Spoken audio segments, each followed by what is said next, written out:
Welcome back, or just welcome. I'm Lizzie Frizzle, and this is the Recap Corner.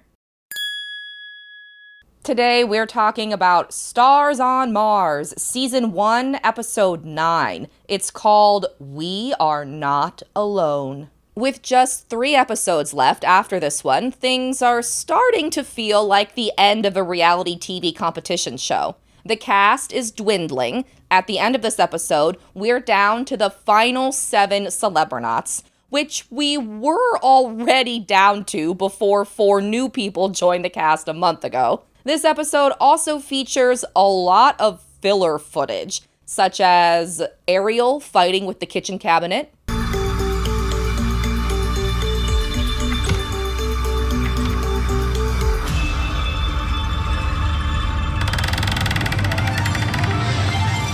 Not ideal.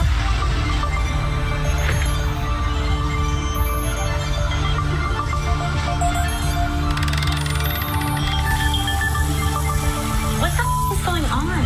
Who the is opening the? I have closed you twice. Absolutely not.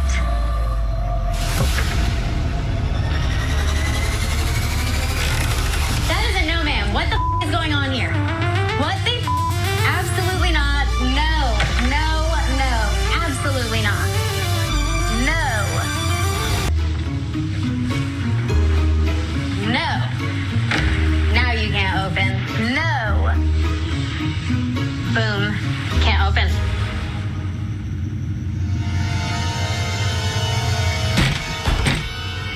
Tinashe stacking dominoes not once, but twice. Ready, set, go. Yay! I'm here to win this, and I'm here to do whatever it takes to win this, so mission specialist seems like a pretty good position to be in. And Lance talking, then Kat bragging about knowing other famous people. They asked me about, who's the most famous person on your phone you could text right now. We were talking about Oprah. Yeah.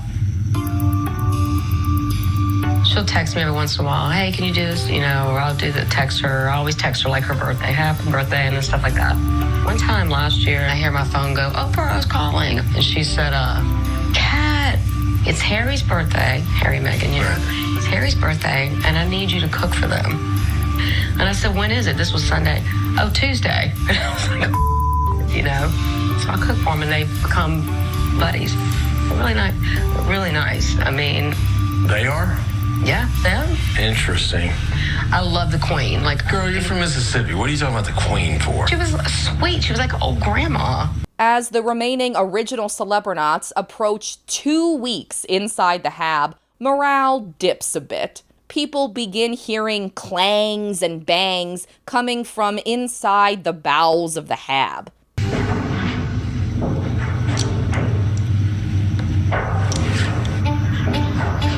I think there's a bird stuck in the vent. There's something in the vent. That doesn't sound good. As the cast is trapped on Mars, like what they think is a bird stuck in their air ducts and not sound effects pumped in by production, friendships begin to crumble. Really just Marshawn and Lance's. The morning after the solar flare mission, Marshawn is still mad at Lance for leading him into a rover while Marshawn had to walk blindfolded. Beast mode. What? What's he going on about? You had one job. Oh no, what? Maybe I did forget a job. You had one job. Oh. It took a second to realize that he was still talking about yesterday's mission. Way earlier in the season, I was shocked when a storyline about Lance secretly using Marshawn's private base commander bathroom made it into 2 episodes. And I was just as shocked that this rover drama stretched over multiple episodes too. During the mission, it didn't look like Marshawn walked into the rover with enough force for it to hurt, but maybe it did? Or maybe he's ultra concerned with injury because he's a professional athlete. Or maybe he's just overreacting. Regardless, since Rhonda's extraction, Lance hasn't had a lot of friends inside the Hab. And with Marshawn pulling back, that leaves Lance with one ally. Kat. It almost makes you feel bad for the guy. Ahead of the next base commander election, Portia wears her winner's shirt again. And this time, she doesn't have to change out of it later. AKA, she's elected base commander. Adam nominates Portia first, then Tinashe seconds, and Marshawn even thirds the nomination. It's like the quickest, smoothest election of the entire season. I wasn't expecting this. Okay. At all. But it is what it is, and it is me. As for Portia's base duties, she instructs everyone to tend to their mental health via one of two production-provided options. People can go outside to play football or stay in and participate in a spa day. Shockingly, Lance stays inside while Marshawn and Paul toss a ball around on the surface of Mars. I'm over here with Cannon. Nah, you ain't never played quarterback. That's where I started at. You started at quarterback? Hell yeah, oh God. I was out there like the black Brett Favre on their ass.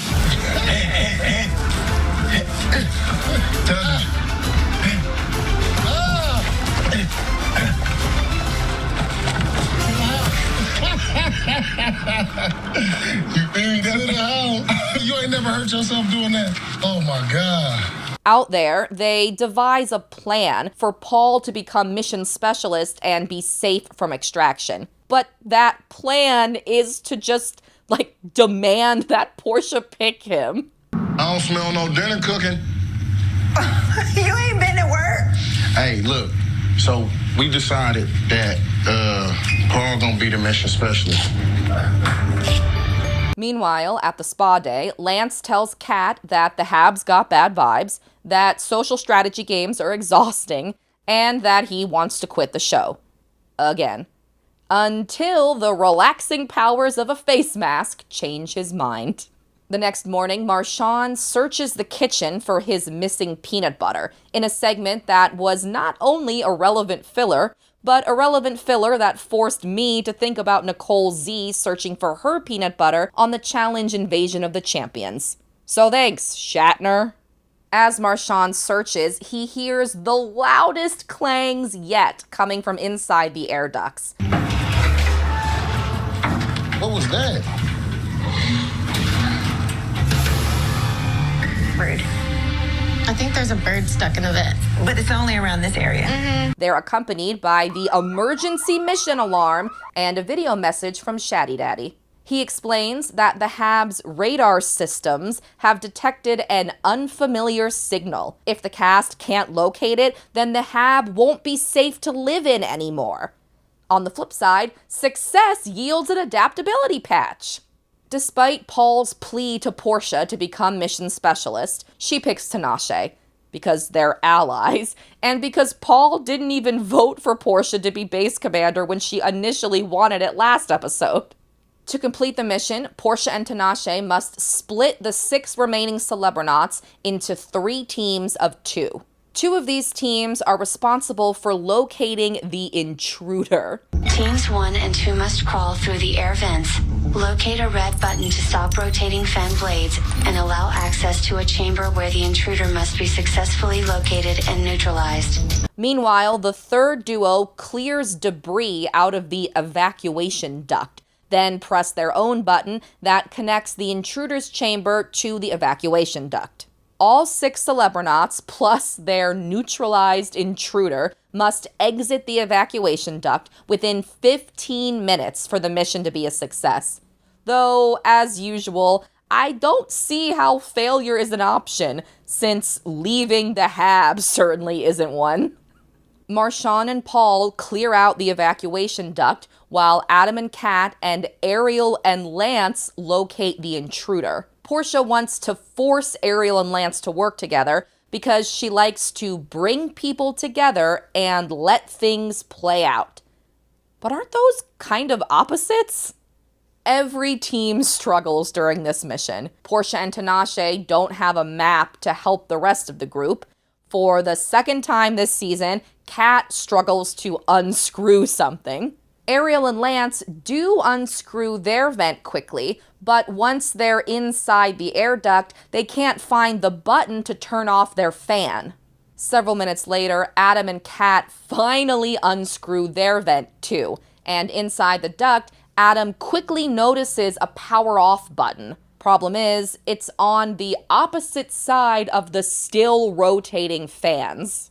With both teams now trying to push an unreachable button, the Habs AI reveals, under the guise of testing adaptability, that the real buttons to power off their fans are hidden behind them in the ducts they already crawled through. I see the button we need to get to on the other side. You see it where? If you look forward, you'll see fan button. It's right on the wall. Oh. It's outside of the fan, though. Right. Yes. Okay. So how do you get through here to get the button? Attention teams 1 and 2. This mission is testing your ability to adapt. To stop your fan, you must locate a second red button located behind you. How is this a test of adaptability? If anything, it's a test of, how you deal with being purposefully misled. I'd also rather Portia and Tinashe need to guide the teams to these hidden buttons with a map, instead of the Habs AI just telling them to go looking. But it was an exciting wrinkle halfway through the mission regardless. With just 5 minutes left in the mission, Adam finds the hidden button in a sneaky upper air duct. He shuts off his and Kat's fan, then she crawls through and presses the button on the opposite side to shut off Ariel and Lance's. Elsewhere, we check in with Team Evacuation Duct. It's not going great. Paul is too big to fit inside the vent, so Marchand does all the cleanup himself while Paul sits on a nearby bench. Fortunately, Marchand doesn't need Paul. He clears out all the debris himself with plenty of time left over to wait around for the rest of the cast at the intruder chamber exit. When the other two teams eventually arrive, with the show's signature 2 minutes left in the mission, Marchand directs them to another hidden upper chamber where he thinks the intruder might be. Turns out he's right, and it turns out the intruder is another robot dog. So I identified the foreign object, which was another one of these dogs, which I love so much. Not really. How did it get up there?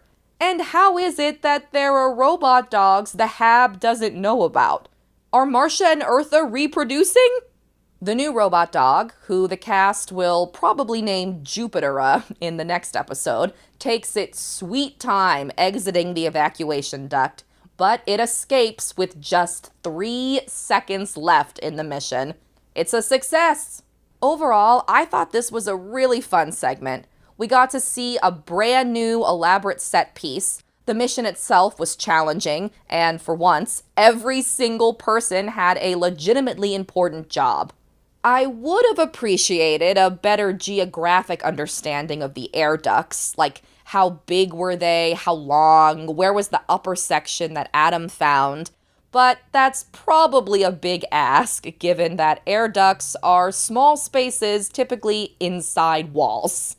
After the mission, Portia and Tinashe name Marchand, Adam, and Kat mission critical. In the bottom 3, there's Ariel for being not calm and too loud, Lance for his ongoing social struggles, and Paul, now nominated for extraction after 4 of 4 missions. He didn't even participate in this one. To save herself, Ariel pitches that she's fair, honest, and dedicated to succeeding in missions.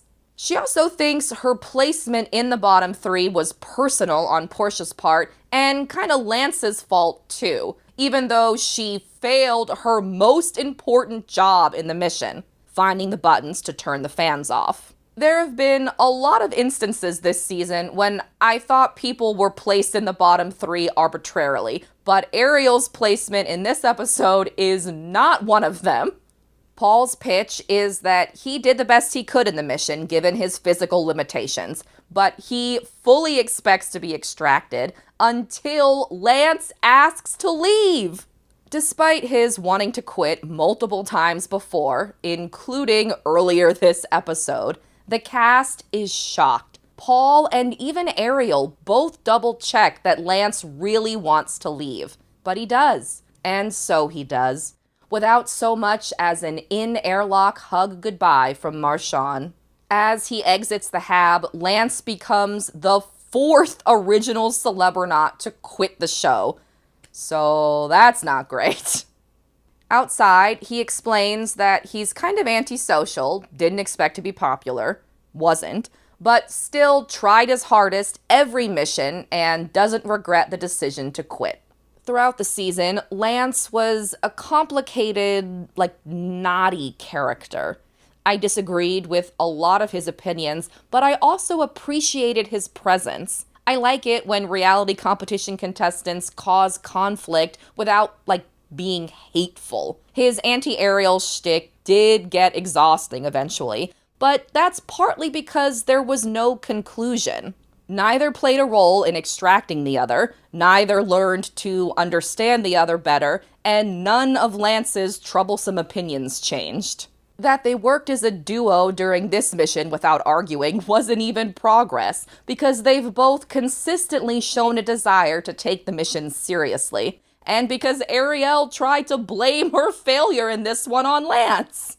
From series premiere Ariel confusing Lance for real astronaut Neil Armstrong, to their tense political arguments halfway through the season, Lance quit the show after their relationship seemed to arrive at a cool tolerance. Now, real-life relationships don't always offer tidy resolutions, but reality TV shows can edit those kinds of satisfying conclusions, and people who want the truth can use Reddit later.